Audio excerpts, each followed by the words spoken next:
बच्चों good morning. इस video के माध्यम से हम एक और बहुत इम्पोर्टेंट से टॉपिक को समझने जा रहे हैं और उस टॉपिक का जो नाम है वो है दो समांतर धारावाही तारों के बीच बल, एम्पियर की परिभाषा। देखिए बच्चों, ये दो हमारे पास समांतर धारावाही तार हैं, ए तथा बी। लंबे सीधे दो तार हैं। इस ए में I1 धारा बह रही है तथा तार बी में I2 धारा बह रही है और ये दो के दो निर्वात में एक दूसरे से r दूरी पर स्थित है। तो हमने इस डेरिवेशन में दो चीज़ें देखनी हैं, दो चीज़ समझनी है। एक तो इन दोनों के बीच में बल कितना लगता है और दूसरा वो बल क्यों लगता है, और फिर इसी बल के आधार पर हम एम्पियर को परिभाषित करेंगे कि एम्पियर क्या है, एक एम्पियर कितनी धारा होती है। तो बच्चों, इसको समझने के लिए देखिए हम समझते हैं कि ये ए में I1 धारा बह रही है। ये मैंने लाल रंग से दिखाया है चालक ए को।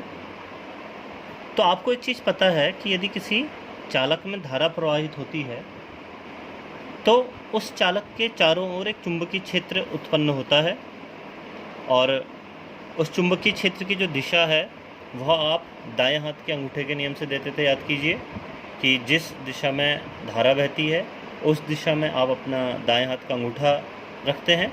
तो जैसे आपकी दाएं हाथ की उंगलियां घूमती हैं वैसे ही चुंबकीय क्षेत्र भी होता है। तो इसका मतलब यह है कि यदि ये चालक ऐसा है और ऊपर की ओर धारा बह रही है तो इसका चुंबकीय क्षेत्र कुछ इस तरह से ऐसे घूम रहा होगा इसके चारों ओर। तो उसको दिखाने के लिए चुंबकीय क्षेत्र इधर से नीचे जा रहा है और इधर से ऊपर आ रहा है। तो यदि इस जगह पर मैं देखूं तो इसका जो चुंबकीय क्षेत्र है वह कुछ इस तरह से होगा और इस चुंबकीय क्षेत्र को मैंने B1 नाम दे दिया। B1 नीचे की ओर को ये ऐसे ऐसे घूम के यहाँ से नीचे गया, फिर ऐसे ऊपर आया।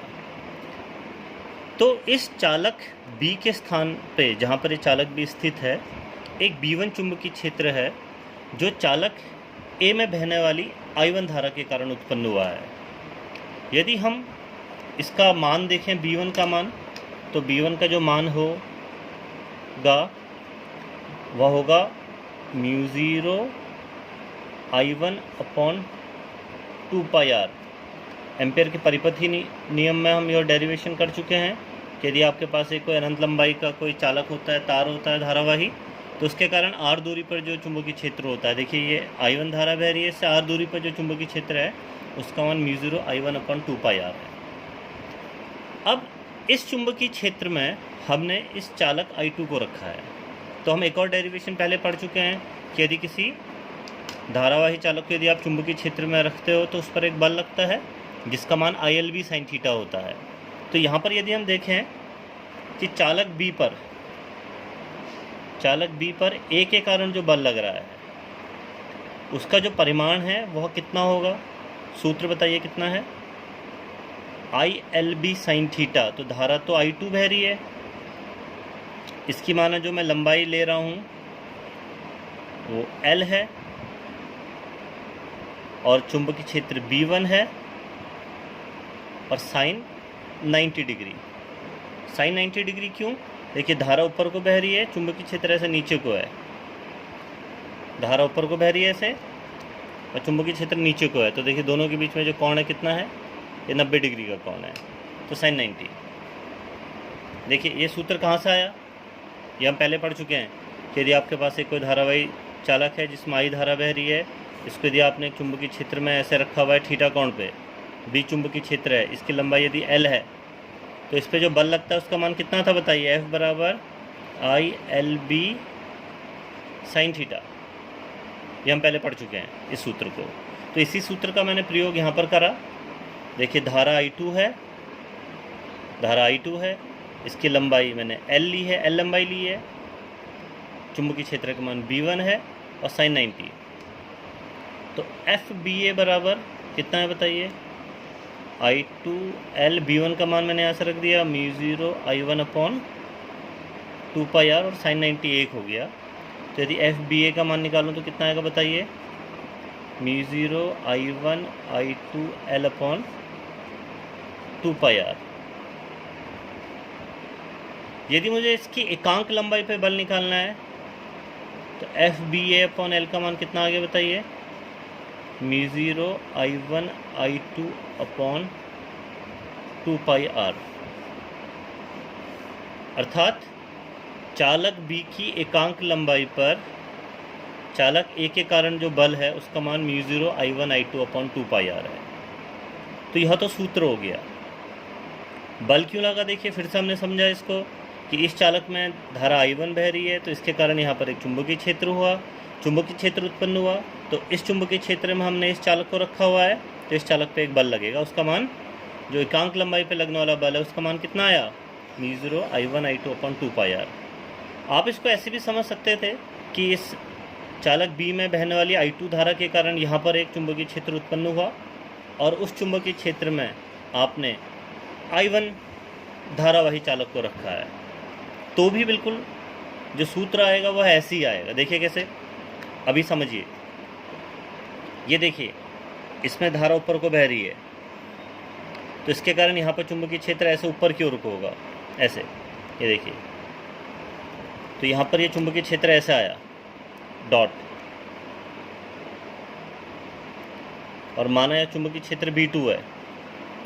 इस B2 चुंबकीय क्षेत्र में आपने I1 धारावाही चालक को रखा है, तो इस पर जो बल लगेगा उसका मान भी कितना आएगा।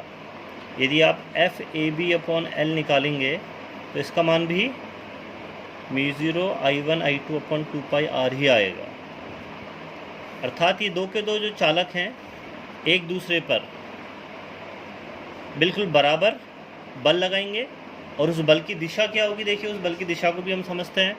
यदि मैं चालक बी पर बल देखूं तो देखिए मेरे पास फ्लेमिंग के बाएं हाथ का नियम है, फिर से चुंबकीय क्षेत्र अंदर की ओर को देखिए ऐसे, और धारा ऊपर की ओर को बह रही है ऐसे। चुंबकीय क्षेत्र ऐसे है, धारा ऊपर को बह रही है, तो बल कहाँ की ओर को आया देखिए, एक ही दिशा में आया, नहीं आया। तो इसका मतलब इस चालक पे जो बल लगेगा वो इस दिशा में होगा। ये बी पर ए के कारण बल है। यदि मैं इस चालक पे बल देखूं तो फिर से मेरे पास ये नियम है। इस बार देखिए चुंबकीय क्षेत्र ऊपर को है, धारा ऐसे बह रही है। देखिए ये चुंबकीय क्षेत्र है, ये धारा की दिशा होती है, ये बल की दिशा। तो धारा ऊपर को, चुंबकीय क्षेत्र ऊपर को है, धारा ऐसे बह रही है, तो अभी बल कहाँ को आ रहा है देखिए, ये चुंबकीय क्षेत्र, धारा, बल किधर को आया, इधर की ओर। तो ये हमारे पास आ गया क्या, एफ ए बी। तो आप देख सकते हैं, देखिए दो के दो जो बल हैं वो विपरीत दिशा में हैं और उनके मान भी बिल्कुल बराबर हैं। तो अर्थात ये दो के दो जो चालक हैं एक दूसरे को बराबर बल से आकर्षित कर रहे हैं। देखिए इसको यदि आप एक जनरल फॉर्म में समझना चाहें तो ऐसा समझ सकते हैं कि यदि दो चालकों में एक ही दिशा में धारा बह रही होती है तो ये एक दूसरे को आकर्षित करते हैं, और यदि इनमें विपरीत दिशा में धारा बह रही होती तो ये एक दूसरे को प्रतिकर्षित करते हैं। आप वही फ्लेमिंग के बाएं हाथ का नियम का प्रयोग करके इन बल की दिशाएं निकाल सकते हैं।